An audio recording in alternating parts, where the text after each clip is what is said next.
Kinopilsēta Sinavilla, kas iekārtot atbilstoši 1919. gada rudenim, šodien mainījusi gaisotni. Te svinēja jau pagājušos ziemas salgriežus un gaidīja jauno gadu. Redz, ku pagrābies mūsu kinopilsētiņas, redz, ku dārgumu grozā. Nodarbošanās pietika visiem. Tirdziņi, piparkūku dekorēšanas konkurss, rotaļas, pantiņu skaitīšanas sacensības. Elīza, lūdzu pantiņu.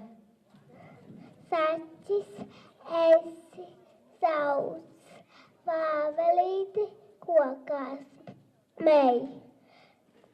Bet rūķu darbnīcā iekārtojušies bērni gatavoja svētku rotājumus.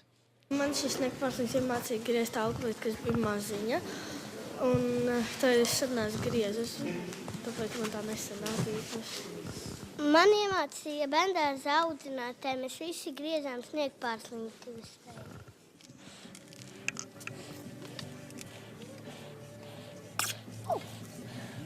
Tieši otrā karote. Laimes cepurīte tā būs noteikti man nākamā gadā. Jā, tā man nesīs laimi noteikti. Rūķu tējā mums iznāk rostiņas uz pleciņiem. Pirms braukšanas mājās no Sinavillā iekārtotā pasta muzeja varēja nosūtīt draugiem un arī sev apsveikumu ar īpašo zīmogu. Mārija Ansona, Raits Valters, LNT.